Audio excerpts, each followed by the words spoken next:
Good evening. Transportation engineering के conceptual questions देख लेते हैं। इम्पॉर्टेंट चीज़ें यहाँ डिस्कस करेंगे। पहला क्वेश्चन है, consider the following factors. 4 factor आपको दिए हैं, reaction time, speed, coefficient of longitudinal friction और ग्रेडियंट। और आपसे पूछ रहा है कि इनमें कौन से फैक्टर्स हैं जो ब्रेकिंग डिस्टेंस को कंप्यूट करने में लिए जाते हैं।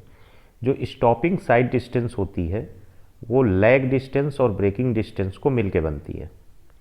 लैग डिस्टेंस का फार्मूला होता है 0.278 वीटी और ब्रेकिंग डिस्टेंस का फार्मूला होता है v²/254 f ब्रैकेट में प्लस माइनस 0.1 m।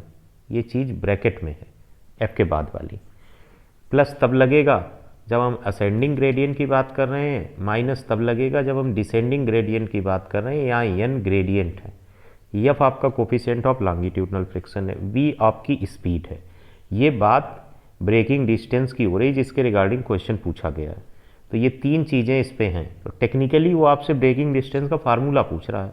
अगर आपको फार्मूला एज इट इज पता है तो डिपेंडेंसी आपको पता चल जाएगी। तो ये 3 फैक्टर पे डिपेंडेंट है। अब इसी क्वेश्चन से 4 क्वेश्चन बनते हैं। चूँकि जनरली क्वेश्चन पेपर का नेचर रहता है कि वो उसी क्वेश्चन को रिपीट करता है, लेकिन किसी भी एग्जाम में उस चीज़ की स्थिरता आ जाए नॉलेज की, इसके लिए हमें उस क्वेश्चन से जो भी नॉलेज निकलती है उसके प्रति अवेयरनेस बहुत अच्छी रखनी है। जैसे इस क्वेश्चन से 4 नॉलेज निकलती हैं मेरे हिसाब से।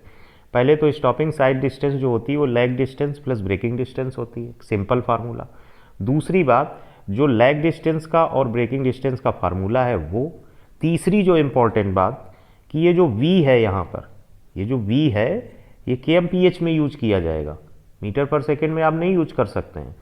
चौथी इंपॉर्टेंट बात, इनके फार्मूले के हिसाब से फैक्टर्स की डिपेंडेंसी। अगर यहीं पे क्वेश्चन होता which of these factors are taken into account for computing lag distance, अगर लैग डिस्टेंस की बात होती तो स्पीड और रिएक्शन टाइम होता। सिर्फ 1 और 2 ऑप्शन में नहीं है, वो एक अलग बात है, क्योंकि प्रश्न ब्रेकिंग डिस्टेंस के सापेक्ष है तो उसका आंसर 2, 3, 4 हो जाएगा। अगर यही question computing stopping side distance लिखा होता तो उसमें ये दोनों चीज़ें आ जाती, यानी कि चारों ऑप्शन हो जाते। तो it depends over being very clear about the concept.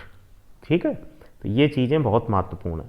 इस पे न्यूमेरिकल भी पूछा जा सकता है, इस पे ऑब्जेक्टिव भी पूछा जा सकता है सिंपल, इस पे स्टेटमेंट भी पूछा जा सकता है और इस पे इस तरीके सा कंसीडरेशन करके क्वेश्चन भी पूछा जा सकता है। इसके बाद दूसरा क्वेश्चन है, full amount of super elevation on A horizontal curve is provided at the. Full amount of super elevation horizontal curve पे कहाँ प्रोवाइड किया जाता है? जब भी कभी आप पहाड़ों में जाएं तो अचानक से कह लें, या जब उस क्षेत्र में हम पहुंचते हैं तो एक सीधी रोड धीरे से कर्व फॉर्मेट में बदलती है, और फिर कर्व जब कई होते हैं तो इस तरीके से कर्व फॉर्मेट में बदलती है। तो जब सीधी रोड कर्व फॉर्मेट में बदलती है तो वो एक तरीके की ट्रांजिशन कर्व में जाती है, और फिर ट्रांजिशन कर्व में जाने का सर्कुलर कर्व में जाती है, फिर सर्कुलर कर्व से सर्कुलर कर्व में जाने में फिर बीच में ट्रांजिशन आता है, फिर से सर्कुलर जाती है, फिर से ट्रांजिशन आता है। तो हॉरिजॉन्टल कर्व जो सीधा आपका रोड जा रहा है तो वो धीरे से ट्रांजिशन सर्कुलर ट्रांजिशन सर्कुलर, ये स्थिति रहती है। तो जो full amount of super elevation वो यहाँ एग्जैक्ट होगा, जहाँ पे सबसे ज़्यादा बस ऐसा लगता है कि हम बस के साथ बस भी पलटेगी, हम भी पलटेंगे। जब आप पहाड़ों में जाएंगे उस जगह पे full amount of super elevation होता है, और वहाँ से सर्कुलर कर्व शुरू होता है, और ये जो आपका सीधा रोड जा रहा है वो घूमना शुरू होता है। वही जैसे नहीं कहते हम ट्रांजिशन फेस में हैं, मतलब हम पुरानी स्थितियों से निकल रहे हैं और नई स्थितियों में जा रहे हैं। मतलब ट्रांजिशन वर्ड का मीनिंग है ये। यहाँ पे हाईवे इंजीनियरिंग में जो ट्रांजिशन कर्व है उसकी ये स्थिति रहती है। अब इसी की अगर इसके डिटेल में जाएगी ट्रांजिशन कर्व क्या है, तो इसमें आइडियल कंडीशन जो ली जाती है वो स्पाइरल होती है, उसी को क्लाथॉइड बोलते हैं। अगर रेलवे में चले जाए तो जो ट्रांजिशन कर्व है उसमें क्यूबिक पैराबोला होता है। ये टर्मिनोलॉजी है। प्रैक्टिकली क्या होता है तो वो चीज़ सेफ के हिसाब से होता है। जैसे आपने देखा होगा एक रोड ऐसे गई है नीचे से, बड़े बड़े जो मेट्रो सिटीज़ है उसके ऊपर से भी एक रोड गई है, नीचे अलग ट्रैफिक चल रहा है, इधर से अलग ट्रैफिक चल रहा है। तो अगर आइडियल ट्रांजिशन कर्व को अगर आपको देखना तो ये जो बनी होती है डिजाइन्स रोड की अलग अलग शहरों के भीतर, तो वहाँ उसका मैक्सिमम यूज देख सकते हो। और अगर ऐसे समझना है कि जनरली अगर एक सिंगल रोड जा रहा है तो उसमें जो ये यहाँ पर इस तरीके से मोड़ आते हैं, वहाँ पे आप देख सकते हो। तो उसका जो क्वेश्चन है वो कह रहा full amount of super elevation और हांजर्जन कर्व इज प्रोवाइडेड एट, तो ये कहाँ पे प्रोवाइड किया जाता है, जहाँ पे ट्रांजिशन कर्व खत्म हुआ और सर्कुलर कर्व शुरू हुआ वहाँ पे, या इसी वर्ड को end of the transition curve. अगर हम क्वेश्चन इसको इसी क्वेश्चन को दें और सही तरीके से देना चाहें, फंसाना चाहें, तो हम एंड को हटा देंगे और यहाँ लिख देंगे beginning of the circular curve, क्योंकि जो ट्रांजिशन कर्व का एंड होगा वही बिगिनिंग ऑफ सर्कुलर कर्व हो जाएगी। तो इस तरीके से इस क्वेश्चन में एक नया क्वेश्चन सेम मतलब वैल्यूएशन के साथ, सेम बातचीत के साथ क्रिएट होता है। तो either end of transition curve which is also the beginning of the circular curve. तो ये क्वेश्चन अपने आप में इंपॉर्टेंट है। इसके बाद अगला क्वेश्चन है, it is a common practice to design a highway to accommodate the traffic volume corresponding to. ये 30th आवर होता है। इसका मतलब ये है कि 1 ईयर में 29 आवर्स ऐसे होंगे जिनमें ट्रैफिक इनसे ज़्यादा रहेगा। इस आवर जिसको कॉमन प्रैक्टिस में डिजाइन किया है उससे ज़्यादा रहेगा, जनरली हमें कम ही रखना है। तो common practice to design a highway to accommodate traffic volume corresponding to 30th hour. ये पूछा बहुत जाता है और बहुत सिंपल है, तो करेक्ट ऑप्शन ए पार्ट होगा। इसके बाद अगला क्वेश्चन है, effect of impact on the design of rigid payments is accounted for by. Accounted for का मतलब होता है उत्तरदायी होना। किस चीज़ का उत्तरदायी? इफेक्ट ऑफ इम्पैक्ट किसके ऊपर? रिजिड पेमेंट्स की डिजाइन के ऊपर। जो इम्पैक्ट लोड का इफेक्ट पड़ता है वो किसके द्वारा उत्तरदायी, यानी मतलब वो बैलेंस होता है। किसके द्वारा बैलेंस होता है? आपके सामने ऑप्शन दिए हैं। एक्चुअली में है क्या कि जो रिजिड पेमेंट है उसकी लोड कैरिंग कैपेसिटी आपके डिपेंडेंट होती है हाई मॉडुलस ऑफ इलास्टिसिटी पे, और जो इम्पैक्ट लोड का इफेक्ट होता है उसकी वजह से ज़्यादा स्ट्रेस डेवलप होती है rather than static wheel load के। तो इफेक्ट ऑफ इम्पैक्ट को अकाउंट फॉर करने के लिए स्टैटिक व्हील लोड को कैलकुलेट किया जाता है, जिसमें थिकनेस को इंक्रीज करना पड़ता है। तो इसका आंसर होगा increasing the thickness as would be calculated with static wheel load. Transportation engineering हो या सिविल इंजीनियरिंग हो, जितनी बार आप उस क्वेश्चन को लगाएंगे उतनी बार उसकी बेहतर नॉलेज, उसका बेहतर वर्जन, यानी नॉलेज को सही तरीके से एक्सप्रेस कर सके। क्योंकि बुक में तो जो चीज़ लिखी रहती है उसकी प्रैक्टिकल अंडरस्टैंडिंग आप ले आए। आपने कह दिया आइडियल ट्रांजिशन कर्व क्लॉथवाइड होता है या स्पाइरल होता है, हम कहते हैं कि दिखाइए कहाँ पे आपने स्पाइरल कहाँ डिजाइन देखी है ट्रांजिशन कर्व की। How to implement that particular knowledge in a practical world is the power to consume that knowledge. Knowledge तभी कंज्यूम होगी जब हम उसकी प्रैक्टिकल अंडरस्टैंडिंग रखेंगे, और खासकर इंजीनियरिंग ब्रांचेज में इसका बहुत बड़ा इम्पैक्ट है। जो लोग LNT वगैरह में प्लेस होते हैं या कहीं पे भी जहाँ पे फील्ड वर्क करने जाते हैं, उनसे ज़्यादा नॉलेज, प्रैक्टिकल नॉलेज उनको होती है जिनको कोई डिग्री नहीं है, कोई उनकी वैल्यूएशन नहीं है, कोई सैलरी नहीं है। मोस्ट ऑफ द केसेज में जो बहुत लोअर लेवल पे होते हैं वो उन इंजीनियर्स को इनिशियल में ट्रेनिंग देते हैं। एक बातचीत के दौरान ये बात उसने जाहिर भी की, हमारी जब एक बार मुलाकात हुई, कि आप लोग वहाँ पढ़ते क्या हैं, जब यहाँ आते हैं तो लगभग हम सारी चीज़ें बताते हैं। तो ये गैप बहुत बड़ा है, और आल्दो इसकी इम्पॉर्टेंस उतनी नहीं है इन एग्जामों में, लेकिन फिर भी पढ़ते समय इसकी कोशिश जरूर करनी चाहिए। खैर, यहाँ पे इसका करेक्ट ऑप्शन ए पार्ट होगा। अगला क्वेश्चन है, विच of the following is not used for estimating the group index. अब देखिए ये क्वेश्चन अपने आप में क्रिएटेड है मेरे द्वारा, थोड़ा सा टिल्टेड है। ये अपने आप में एक बहुत बड़ी चीज़ कॉन्सेप्चुअली आपसे बोल रहा है कि what do you know about group index. Group index के बारे में आप क्या क्या जानते हैं, और अगर जो कुछ आप जानते हैं उससे क्वेश्चन अपने आप हल हो जाएगा। जैसे ग्रुप इंडेक्स एक नंबर है 0 से 20 के बीच, ठीक। ये बताता है कि सॉइल कितनी पुअर है, कितनी स्ट्रांग है, इसका सबग्रेड कितना पुअर स्ट्रांग है, ये बताता है। 0 से 1 है तो गुड है। जितना वैल्यू ये बढ़ता चला जाएगा सॉइल उतनी पुअर होती चली जाएगी। जितना 20 की तरफ ग्रुप इंडेक्स जाएगा सॉइल उतनी पुअर होगी, और जितना इधर को आएगा उतनी लेस पुअर होगी। एक चीज़ ये क्लियर हमें पता। अब दूसरी बात आई, इसका कोई फार्मूला होता है? यस, इसका फार्मूला होता है। क्या फार्मूला होता है इसका?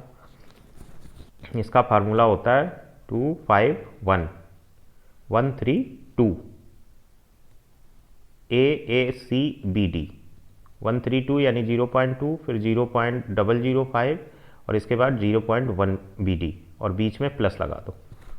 251 AA CBD और 132, क्योंकि ये थोड़ा सा टिपिकल है तो कुछ ना कुछ इसके लिए एक ट्रिक बेसिस पे रिमेम्बरेंस रखनी पड़ेगी। अब इसमें जो ABCD है, A जो है वो है परसेंट पासिंग 75 माइक्रोन सीप और B जो है वो भी यही है, बट डिपेंडेंस है कि उसकी वैल्यू 35 से ऊपर होगी और B की वैल्यू 15 से ऊपर होगी। जो परसेंट है वो 35 से ऊपर लिया जाएगा, 75 पे ख़त्म कर दिया जाएगा। ये 15 से ऊपर लिया जाएगा, 45 पे ख़त्म कर दिया जाएगा। और जो CD है वो C liquid limit plasticity index D। तो इस तरीके से लिक्विड लिमिट प्लास्टिसिटी इंडेक्स और परसेंट पासिंग 75 माइक्रोन सीप ये ABCD को डिनोट करते हैं, जिस पे ग्रुप इंडेक्स डिपेंडेंट है। तो किसका यूज नहीं किया जा रहा? सैंडी लोम का कोई मतलब ही नहीं है यहाँ पे। तो करेक्ट ऑप्शन क्या हो जाएगा? बी पार्ट हो जाएगा। इस तरीके से ग्रुप इंडेक्स का फार्मूला, ग्रुप इंडेक्स की लोवेस्ट वैल्यू, ग्रुप इंडेक्स की हाईएस्ट वैल्यू, और कब पुअरर है, 0 से 1 में गुड है, 2 से 4, 5 से 9, 9 से 20, समझ रहे हो? Good, medium, poor, very poor, ये 4 जोन होते हैं। तो इस तरीके से इससे रिलेटेड ये क्वेश्चन जो बना, इसके अतिरिक्त जो मैंने बताया उससे बन सकते हैं, वो हल हो जाएंगे।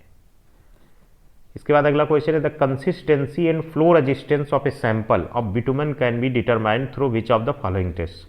सिविल इंजीनियरिंग में सब्जेक्ट की नॉलेज अगर थोड़ी बहुत स्लिप मारे तो सेंस ऑफ ह्यूमर तुरंत लगाने से क्वेश्चन अगर हल होता दिख रहा है तो उसमें कन्फ्यूजन को जगह मत दीजिएगा। जैसे consistency and flow resistance of a sample, ये वर्ड सबसे ज़्यादा कोरिलेट होता है विस्कोसिटी से। इन केस आपको रिमेम्बरेंस नहीं है तो ये विस्कोसिटी टेस्ट से होता है।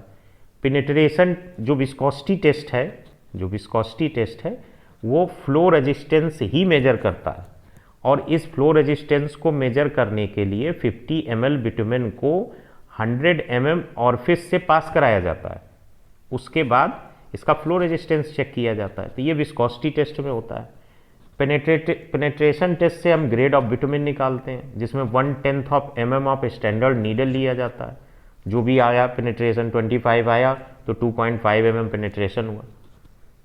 डक्टिलिटी टेस्ट में इसकी कंसिस्टेंसी को देखा जाता है। सॉफ्टनिंग पॉइंट टेस्ट में इसका सॉफ्टनिंग पॉइंट जिस पर्टिकुलर टेम्परेचर पे ये एक सर्टेन कंसिस्टेंसी को दिखाता है। तो इस तरीके से, और इसमें जो रिंग एंड बाल अपैरेटस यूज किया जाता है। तो इस तरीके से ये चारों टेस्ट हैं जिसमें यहाँ पूछे गए प्रश्न का आंसर विस्कोसिटी टेस्ट है। और इन टेस्ट के बारे में और थोड़ा थोड़ा ऐसा नॉलेज आपको गेन करना होगा जो आपको याद रहे।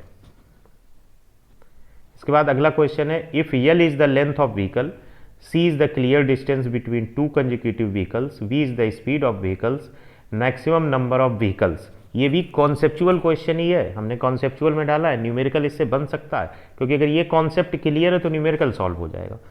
जो मैक्सिमम नंबर ऑफ व्हीकल्स का फार्मूला होता है वो होता है 1000 V/S, 1000 V/S, और यस होता है स्पेस हेडवे, और वो स्पेस हेडवे जो होता है वो SSD plus length of vehicle होता है, और SSD यहाँ C दे रखी है तो C plus length of vehicle L दे रखी है। तो 1000 V/C प्लस L, यानी आंसर ए पार्ट हो जाएगा।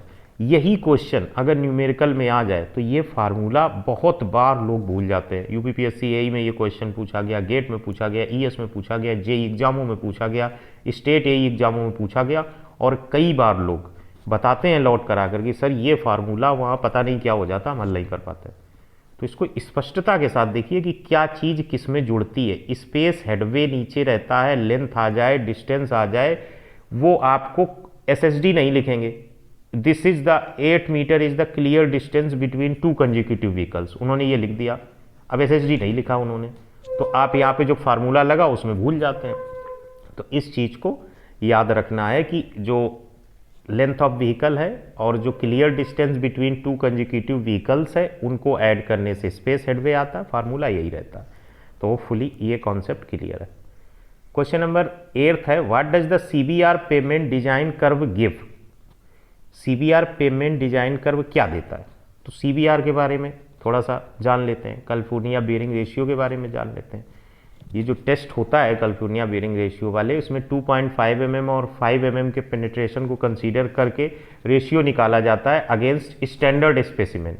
जो टेस्ट स्पेसिमेन है अपॉन स्टैंडर्ड स्पेसिमेन, उसके करस्पॉन्डिंग अलग अलग वैल्यूएशन आप प्रेशर डील करते हैं। एक जगह 70 किलोग्राम पर सेंटीमीटर स्क्वायर, एक जगह 105 किलोग्राम पर सेंटीमीटर स्क्वायर, फिर उन दोनों में जिसकी वैल्यू ज़्यादा आती है उसको लेते हैं, और जनरली 2.5 mm की वैल्यू ज़्यादा आती है। तो ये तो उससे रिलेटेड है। अब ये जो हमको देता है, जो वैल्यू देता है, वो किस चीज़ की देता है? वो देता है पेवमेंट थिकनेस कवर, जो सब ग्रेड के ऊपर कवर प्रोवाइड किया जाता है पेवमेंट उसकी थिकनेस देता है।